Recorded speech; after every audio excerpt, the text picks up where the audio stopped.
And welcome back. Kids across Colorado will be headed back to school just a couple of weeks now.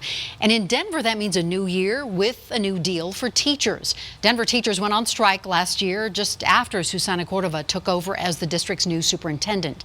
And I had a chance to sit down with Superintendent Cordova this week. And I asked her about the strike and what will be different in classrooms this year. So, I think one of the best things that has happened as a result of the experience of this last year is we're really on a much better footing with our teachers. It's so important.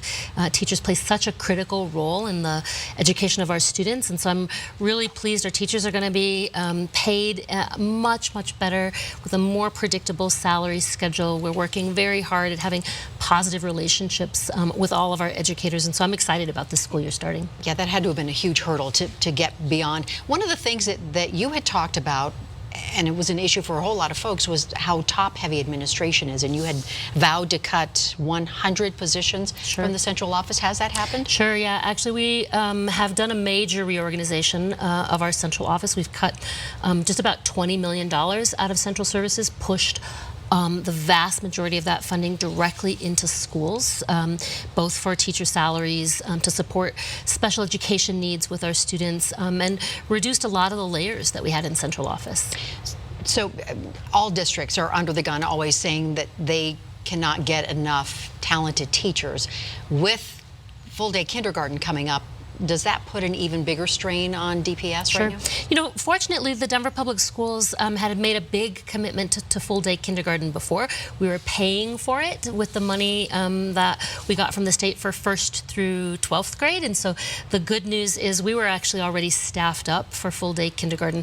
Now we actually have the funds from the governor's budget to be able to actually offset the costs that we had been subsidizing. So, however, with all the other districts having to deal with this as well, and it's a positive thing, but does that put a strain just on the talent pool and competition? It's always important for us to be recruiting to get the highest quality teachers in our classrooms. We're on track, we believe, to be fully staffed up before school starts with great teachers in all of our classrooms. But it's hard. It definitely is. So let's talk about in the classroom. As students go back to class, will there be immediate changes? This is your first full year, so what is it, like behavioral issues, for example? Are there new policies in place as students walk back into the classrooms? Yeah, I think one of the biggest things that we've put into place is an approach to ensure that all teachers have access to training around culturally responsive teaching.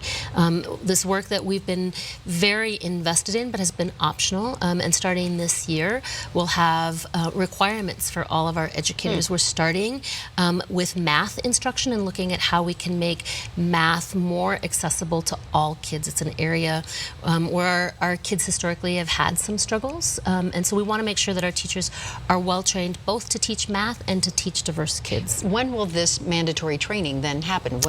We're kicking off summer training with our teachers actually just in a few weeks, and then during the course of the school year, we'll continue to support our schools and our teachers as much as possible with job-embedded training. And so we really look to our teacher leaders who support teachers in school during school time, so it's not, pulling people out of school to go to training, but really job-embedded training. So I mentioned the word behavioral practices in school and how situations are handled. There's been a lot of talk about SROs, particularly we talk about the STEM school shooting.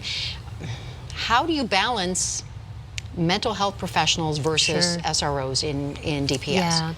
Yeah, certainly we think it's so important that we are dedicated to both the physical safety of our students as well as the support around mental health needs that we have. We've made significant investments in increased mental health services, and it's nowhere close to enough. We know that our students have high needs. We want to be able to continue to make investments in this area, but I don't believe it can come at the expense of safety. I think this is a conversation that's a both and conversation where we need to have both the infrastructure for our schools to be safe as well as the people for our schools to be safe. Because I do see that the organization Padres Unidos is asking that SROs go away by 2020. Yeah. Where do you stand on that? Yeah, I certainly understand the concerns that groups like Padres have around when school discipline feels punitive, and at the same time, I think when we have situations like the STEM school shooting, it really highlights how we need to make sure that our schools are safe. We know that the best way to find out about school violence is actually from kids, by having trusting relationships with students, teachers, and our safety and security professionals in buildings. And it's a really important component in keeping our buildings safe. How do you teach life skills versus teaching for testing? Because I think that's also a complaint that a lot of folks have had. Yeah. So, you know, I have a really interesting perspective on that. I just had my last child graduate from the Denver Public Schools. And certainly, you know, as a parent, I think the things that we remember the most aren't necessarily like what was her score on the state assessment, but, you know, how did she perform on creating a portfolio that exposed her to a whole body of work. And I think that's what parents are looking for, a well-rounded education, the ability of their kids to learn. And so much of the 21st century learning standards that we have as a state really do emphasize not just the facts and the figures and the numbers, but how ready our kids are to be learners in the 21st century. And that's a really important part of what we do. So how do you affect that change as superintendent? This is a whole new year for you. So certainly it's making sure that the kind of work that we ask our students to engage in emphasizes the practices as much as the facts. And so it's, you know, how we work with kids on persevering. And so it's a really important part of math, for example, that there's not just one way to get an answer. And so that we're working with kids on problem-solving skills so that they can really think about multiple ways to solve problems and multiple ways to get at an answer. And so that's part of the training that we do with our teachers, part of the curriculum that we choose to support our students with, and part of the work that we'll be engaged in. So as you embark on this year, what is the number one item on your to-do list? Sure. So certainly we want to hit the beginning of the school year strong.